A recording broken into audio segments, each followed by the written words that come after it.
Okay, so the eyes, this is white buttercream and a tip number 12. Let's see if I can do it so you can see. Start right about here, okay? I want to squeeze, keep the tip slightly embedded in the icing, move the tip up, and then back down to the center, like so. On the other side, squeeze, move the tip up, back down, stop squeezing. Let me look at him. Yeah, that looks okay. Then I want to take some blue buttercream, tip number 8. Okay, right about here, squeeze, move the tip up a bit, back down, squeeze, move it up, back down. And then we're going to take some black. Okay, black, tip number 2. Always make sure the tip is clean on the end.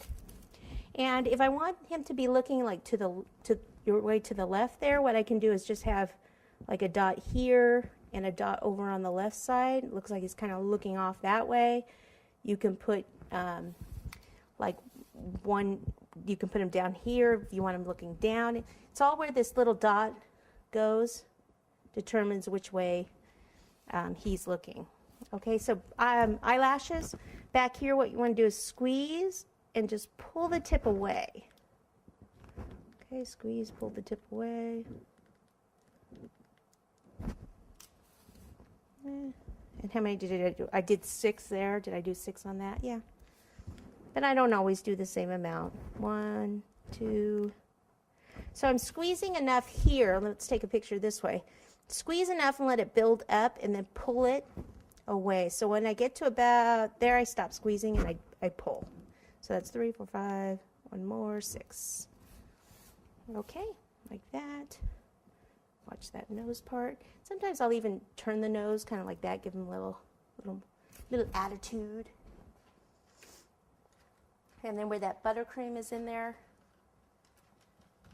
I can take a brush and kind of clean some of that up. If I can get the brush.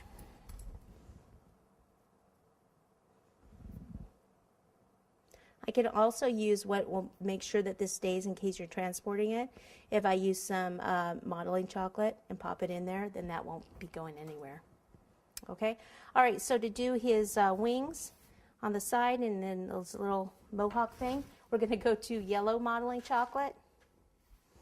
Okay?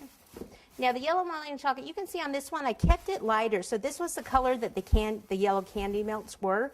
If I wanted to make it a darker yellow to match, then I would have needed to put some candy color in here. Either candy color, which is a liquid, or a powdered color. You can't use the water-based colors in chocolate. It's not good because it actually makes them seize up. So I usually use an oil-based or a powdered color, either of those. Okay, so again, this one's hard. I'm not going to chance it by putting it in the microwave, so I'll just go ahead and knead this up.